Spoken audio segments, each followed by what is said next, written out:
Hello everyone, welcome to my YouTube channel. So మనకి statistics sixth సెమిస్టర్లో S7 paper వచ్చేసి అనోవా అండి. ఆల్రెడీ మనం టెస్టింగ్ ఆఫ్ హైపోథసిస్లో ఫోర్త్ సెమ్లో మనం టెస్టింగ్ ఆఫ్ హైపోథసిస్ చూసే ఉంటాం. అందులో మనకి అనోవా అనే వర్డ్ అయితే వినే ఉంటాం.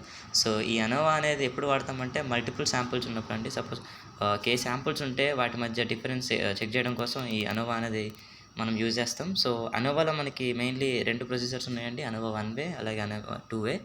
ఫర్దర్గా మనకి డిజైన్ ఆఫ్ ఎక్స్పెరిమెంట్స్లో కూడా 3 మెథడ్స్ ఉన్నాయండి. అవి వచ్చేసి CRD, RBD, LSD. అవి కూడా నేను చెప్పే ప్రయత్నం అయితే చేస్తా. ముందుగా అయితే మనం ఈ వీడియోలో అనోవా 1 వే చూద్దాం. సో ఇక్కడ మీరు చూడొచ్చు, ఈ థియరీ అయితే మీరు రాయగలరు అనుకుంటున్నాం మీ క్వశ్చన్ పేపర్లో. సో ఇది వచ్చేసి అనోవా 1 వే మెథడ్. సో మనకి ఇక్కడ K శాంపుల్స్ ఉన్నాయి, అంటే K ట్రీట్మెంట్స్ ఉన్నాయి. మీరు ఇక్కడ చూడొచ్చు, నేను టేబుల్ చూపిస్తాను మీకు.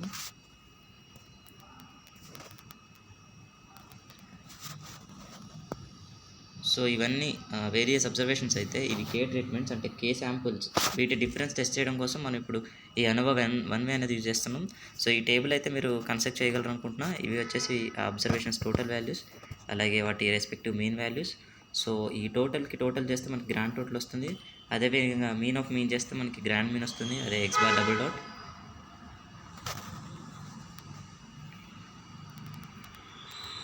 సో ఈ మెథడ్లో మీరు కొద్దిగా స్టార్టింగ్లో థియరీ రాసే అవసరం అయితే ఉంటుందండి. సో ఏం లేదు, ఈ ట్రీట్మెంట్స్కి బిట్వీన్ ది వేరియేషన్స్ ఉంటాయి కదా, వాటిని మనం అసైనబుల్ కాజెస్ అంటాం. సో మీరు ఆల్రెడీ అసైనబుల్ కాజెస్ కానీ ఛాన్స్ కాజెస్ కానీ వినే ఉంటారు 5th సెమిస్టర్లో. సో ఇక్కడ మీరు చదవచ్చు, వేరియేషన్ బిట్వీన్ ట్రీట్మెంట్స్ అంటే మనకి అసైనబుల్ కాజెస్ అండి. అదేవిధంగా variation with in the treatments అంటే మనకి అవి ఛాన్స్ కాజెస్ అవుతాయి. ఇప్పుడు చూడొచ్చు, ఎక్స్పెరిమెంటల్ కాజెస్ అని కూడా ఉంటాం. సో ఈ థియరీ అయితే నేను పెద్దగా చెప్పదలుచుకోలేదు. సో మనకి ఇక్కడ లీనియర్ మ్యాథమెటికల్ మోడల్ యూజ్ చేసుకుని ఈక్వేషన్ అయితే ఫామ్ చేస్తాం ప్రతి మెథడ్లో. సో మనకి firstly total equals to mu plus alpha I plus epsilon I J, అంటే error term. So mu is nothing but mean term అంటే అది. సో అలాగే ఆల్ఫా ఐ అంటే ఇక్కడ మనకి ట్రీట్మెంట్స్ ఉన్నాయి కదండి. సో ఇవి ఆల్ఫా ఐతో రిప్రజెంట్ చేస్తాం టోటల్ ట్రీట్మెంట్స్ని. అదేవిధంగా ఎప్సిలాన్ ఐజే అంటే ఎర్రర్ టర్మ్ అని చెప్పా. సో ఈ XIJ is nothing but total value. So ఆ విధంగా అయితే మీరు లీనియర్ మ్యాథమెటికల్ మోడల్ ఈక్వేషన్ని కన్స్ట్రక్ట్ చేసుకోండి. సో ప్రతి మెథడ్లో అజంప్షన్స్ కానీ టెస్ట్ స్టాటిస్టిక్స్ కానీ ఇవన్నీ ఏవైతే వేరియస్ టర్మ్స్ ఉన్నాయో ఇవన్నీ పెద్దగా మారవండి. సో మనకి అబ్జర్వేషన్స్ ఎలా ఉండాలి, they should be independent. So dependent అయి ఉండకూడదు. సో అదేవిధంగా నార్మల్ పాపులేషన్ నుంచి డ్రా చేసి ఉండాలి. సో ఇవి అడిటివ్ ఇన్ నేచర్ అండి. అలాగే ఈ ఎర్రర్ టర్మ్ ఏదైతే ఉందో దాన్ని IID అంటే ఐడెంటికల్లీ ఇండిపెండెంట్ నార్మల్లీ డిస్ట్రిబ్యూట్ చేస్తే మనకి మీన్ 0 ఉండాలి, వేరియన్స్ సిగ్మా స్క్వేర్ ఉండాలి. ఇవన్నీ ఈ 4 పాయింట్స్ అయితే మీరు ప్రతి మెథడ్లో రాసే అవసరం అయితే ఉంటుందండి. వీటిని అజంప్షన్స్ అంటాం. సో నల్ హైపోథసిస్ ఏం తీసుకోవచ్చు, ఇక్కడ మనం ట్రీట్మెంట్స్ని కదా మెజర్ చేస్తుంది. సో ఏం తీసుకుంటాం నల్ హైపోథసిస్ అంటే there is no significance difference between K treatments అంటాం. సో K ట్రీట్మెంట్స్ ఉన్నాయి 1 to K. సో అవన్నీ నో డిఫరెన్స్ అని చెప్పేసి 0తో ఈక్వేట్ చేస్తున్నాం. అదేవిధంగా ఆల్టర్నేటివ్ హైపోథసిస్ అంటే దానికి రెస్పెక్టివ్గా ఆపోజిట్ ఏం తీసుకుంటాం, ఆల్టర్నేటివ్ హైపోథసిస్ నాట్ ఈక్వల్ అని తీసుకుంటాం కదా, నాట్ ఈక్వల్ టు 0 అని తీసుకున్నాం. సో ఈ స్టాటిస్టికల్ అనాలిసిస్లో ఏంటంటే ఇది మీరు అజ్యూమ్ చేసుకోవాలి. X బార్ I డాట్ అంటే చూడండి మీరు 2 సమ్మేషన్స్ ఉన్నాయి కదా మనకి. One is I equals to 1 to K,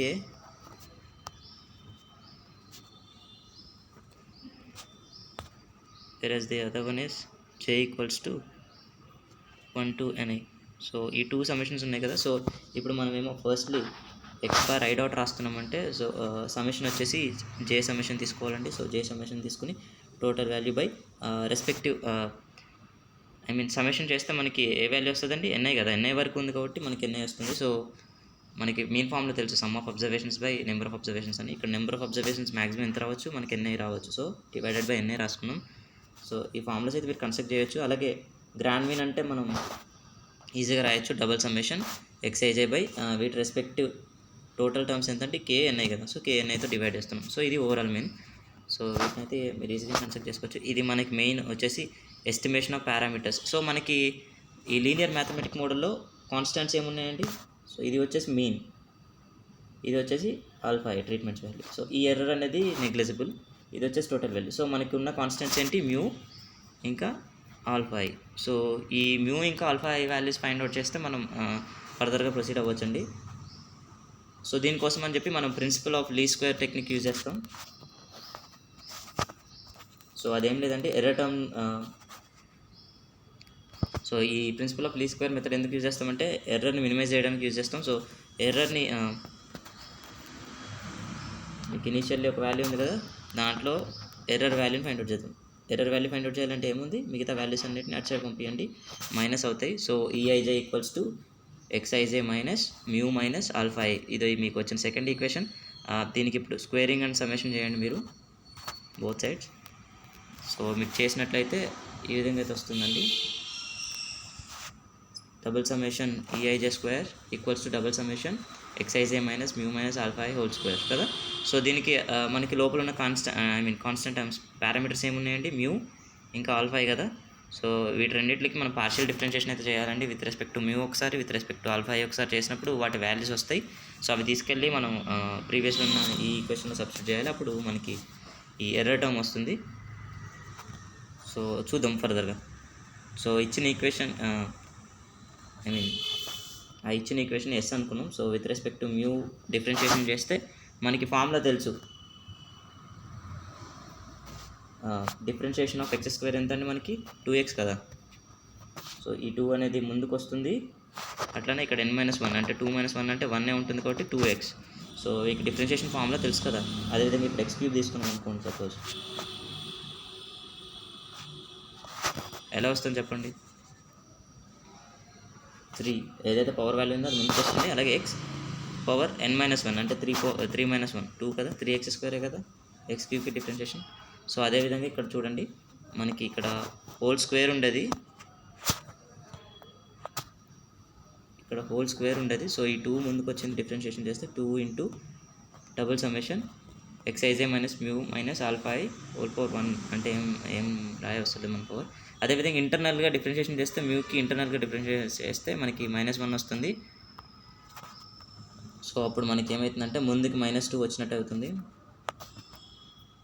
ఈ -2ని అటు సైడ్ పంపించేసాడండి. ఆ స్టెప్ అయితే ఇక్కడ రాయలేదు. సో అది కూడా 0 అయిపోతుంది.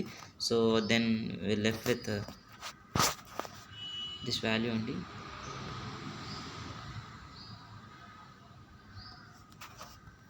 ఈ వాల్యూ అయితే మనకి ఫర్దర్గా మిగిలింది. సో ఇప్పుడు ఈ డబుల్ సమ్మేషన్ మల్టిప్లై చేద్దాం. అప్పుడు ఏమైంది, double summation ఎక్స్ఐజే minus double summation mu minus double summation alpha I కదా.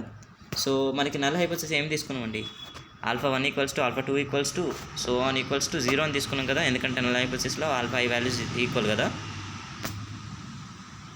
సో మీరు అది చూసినట్టయితే ఇది ఎలా అయితే ఉందో యాజ్ ఇస్ అలాగే రాసుకున్నాం. అదేవిధంగా వీటి కాన్స్టెంట్స్ టిల్ KNI. సో ఆ KNIని మల్టిప్లై చేస్తున్నాం మ్యూతో, ఎందుకంటే మ్యూలో ఐ కానీ జే కానీ లేదు కాబట్టి. సో వాటి కాన్స్టెంట్స్ వచ్చేస్తాయి, సమ్మేషన్ చేస్తే KNI వస్తుంది కదా. సో KNIతో మల్టిప్లై చేస్తున్నాం. అదేవిధంగా null hypothesis, according to null hypothesis మనకి ఎక్కడైనా summation I equals to 1 to K alpha I ఉందంటే దాన్ని మనం 0 కింద కన్సిడర్ చేయొచ్చండి as per null hypothesis. So అది 0 అయిపోయింది ఆ term. So then will left with this double summation ఎక్స్ఐజే minus KNI mu. సో ఆ KNI మ్యూని అటు సైడ్ పంపించండి. సో మనకి ఓన్లీ మ్యూ వాల్యూ కావాలి కాబట్టి ఆ KNIని మల్టిప్లికేషన్ అనేది అటు సైడ్ పంపిస్తే డివైడ్ అవుతుంది. సో మ్యూ వాల్యూ ఏమొచ్చిందండి మనకి at last. So mu value equals to double summation x i j divided by KNI. ఎలా ఉందండి ఇది, summation sum of observations by number of అబ్జర్వేషన్సే కదా, అంటే మీనే కదా. సో 2 టర్మ్స్ ఉన్నాయి, ఎక్స్ఐజే 2 టర్మ్స్ ఉన్నాయి. So double dot. సో ఇది గ్రాండ్ మీన్ అండి. So mu equals to x bar double dot. So మనకి మ్యూ వాల్యూ వచ్చేసింది. అదేవిధంగా ఇప్పుడు ఆల్ఫా ఐకి కూడా with respect to partial differentiation చేసి చూడండి. చేసి చూస్తే సేమ్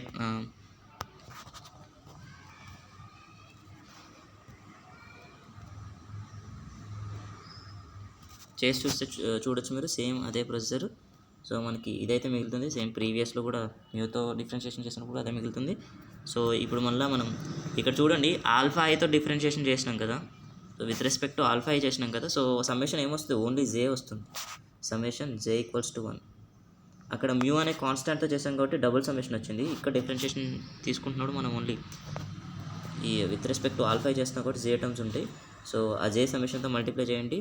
సో ఇక్కడ only I mean total term అనేది ఎన్ఐ వరకే ఉంది కాబట్టి ఎన్ఐ ఇంటూ మ్యూ అయింది. అదేవిధంగా ఆల్ఫా కూడా ఎన్ఐ ఇంటూ ఆల్ఫా అయింది. సో ఇక్కడ చూడొచ్చు, మీకు డౌట్ రావచ్చు, అదేంటి విత్ రెస్పెక్ట్ టు మ్యూ చేసినప్పుడేమో ఆల్ఫా ఈ 0 తీసుకున్నాం, ఇక్కడ ఎందుకు 0 తీసుకోలేకపోతున్నాం అని అంటే నేను మీకు ముందే చెప్పా, summation I equals to 1 to k alpha అలా ఉన్నప్పుడు మనం అకార్డింగ్ టు నల్ హైపోథిసిస్ మనం 0 తీసుకోవచ్చు. ఈ కేసులో మనకి అది పాసిబిలిటీ కాదు, ఎందుకంటే ఇక్కడ జే సమ్మేషన్ ఉంది. సో మనకి డిఫరెంట్ ఆల్ఫా ఈ వాల్యూ అయితే ఇక్కడ వస్తుంది. సో ఫర్దర్గా చూడండి. So summation ఎక్స్ఐజే minus n i mu minus n i alpha i ఉంది. సో ఎన్ఐ కామన్ తీసుకోవచ్చు, అదేవిధంగా రైట్ సైడ్ పంపిస్తే పాజిటివ్ అవుతుంది. So n i into mu plus alpha i.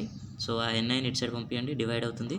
So mu alpha i equals to mu plus alpha i equals to summation x i j by NI ఉంది. So summation ఏముంది, only జే term కదా, so జే ప్లస్లో dot వస్తుంది మీకు. So ఎలా వచ్చింది మీకు ఇది, mu plus alpha equals to X bar i dot వచ్చింది కదా. సో మ్యూని అటు సైడ్ పంపిద్దామా, ఎందుకంటే మనకు ఓన్లీ ఆల్ఫా ఐ వాల్యూ కావాలి కదా. సో మనకి మ్యూ నెట్ సైడ్ పంపిస్తే మనకి ఓన్లీ ఆల్ఫా ఐ వాల్యూ వచ్చింది. మ్యూ వాల్యూ మనకు ఆల్రెడీ తెలుసు ప్రీవియస్ కేసులో, అదేమొచ్చింది ఎక్స్ బార్ డబుల్ డాట్ వచ్చింది. సో ఆల్ఫా ఐ వాల్యూ ఏమొస్తుంది మనకి, X bar i dot minus x bar double dot.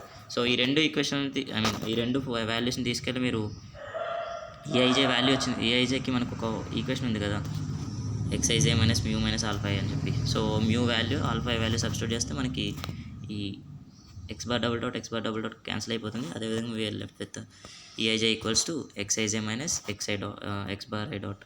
So error term కూడా వచ్చేసింది. ఫస్ట్ ఈక్వేషన్ ఏదైతే ఉందో, అంటే లీనియర్ మ్యాథమెటికల్ మోడల్ యూజ్ చేసుకుని మనం ఒక ఫస్ట్ ఈక్వేషన్ అయితే తీసుకున్నాం కదా, దాంట్లో ఇప్పుడు మనకి మ్యూ వాల్యూ వచ్చింది, ఆల్ఫా ఐ వాల్యూ వచ్చింది, ఈఐజే వాల్యూ వచ్చింది. సబ్స్టిట్యూట్ చేసి చూడండి. సో ఈ విధంగా అయితే మనకు వస్తుంది. సో ఈ ఎక్స్ బార్ డబుల్ డాట్ని అటు సైడ్ పంపించండి. So x i j minus x bar double dot equals to ఇది ఉంటుంది. సో ఇప్పుడు మనకి స్క్వేరింగ్ సమ్మేషన్ తీసుకోండి, డబుల్ సమ్మేషన్ తీసుకోండి, చేసినట్లయితే మనకి ఇప్పుడు ఇదే చేసినట్లయితే మనకి ఇక్కడ ఇదే ఫామ్లో ఉంది, ఏ బి. సో నేను స్క్వేరింగ్ తీసుకోమని కదా, అప్పుడు ఏమవుతుంది, a plus b whole square ఫామ్లో అవుతుంది. So a square plus b square plus 2ab, ఇది కోవేరియన్స్ టర్మ్ అండి. సో 2 కోవేరియన్స్ కాబట్టి అది 0 అయిపోతుంది, 0 కింద కన్సిడర్ చేసుకోవచ్చు మీరు. సో అదే రాశారు ఇక్కడ, the above covariance term is 0 because the algebraic sum of deviation from the respective mean is 0 అని చెప్పేసి మనకి ఫస్ట్ సెమ్లో వస్తుంది ఈ కాన్సెప్ట్. సో ఆ కోవేరియన్స్ టైం 0 అయిపోయింది. సో ఇట్ సైడ్ ఏదైతే ఎల్హెచ్ఎస్ సైడ్ ఉందో అది మనకి టోటల్ సమ్ ఆఫ్ స్క్వేర్స్, అదేవిధంగా ఈ ఆర్హెచ్ఎస్ సైడ్ ఇది ఏదైతే ఉందో ఇది some of square due to treatments అని కన్సిడర్ చేస్తాం. ఇదే విధంగా ఇది ఏమో some of square due to error కింద కన్సిడర్ చేస్తాం. వాటిని మీరు కింద సింపుల్గా సపరేట్ చేసి రాసుకోవచ్చు. సో ఇలా అయితే మనం ఎస్టిమేషన్ ఆఫ్ పారామీటర్స్ అయితే చేసేసాం. ఇప్పుడు మనం డిగ్రీస్ ఆఫ్ ఫ్రీడమ్ రాసుకుందాం. డిగ్రీస్ ఆఫ్ ఫ్రీడమ్ ఎప్పుడు మనకి ట్రీట్మెంట్స్ అంటే ఎప్పుడు మనకి formula degrees of freedom formula ఏంటంటే ఈ కన్సిడరేషన్లో n-1. సో ట్రీట్మెంట్స్ ఎన్ని ఉన్నాయి, k కదా, so k-1. So degrees of degrees of freedom వచ్చేసి k-1. అదేవిధంగా టోటల్ డిగ్రీస్ ఆఫ్ ఫ్రీడమ్ ఏంటంటే టోటల్ ఎంత మనకి వాల్యూ n కదా, capital N. So capital N-1. So ఇవి రెండు మనకు వచ్చినాయి. ఎర్రర్ టర్మ్ ఎప్పుడు టోటల్లోంచి ట్రీట్మెంట్స్ డిగ్రీస్ ఆఫ్ ఫ్రీడమ్ తీస్తే మనకి ఎర్రర్ టర్మ్ వచ్చేస్తుందండి. అదే విధంగా ఇక్కడ చూడొచ్చు మీరు, టోటల్లోంచి ట్రీట్మెంట్స్ తీసి చూడండి, అంటే n-1 మైనస్ k-1.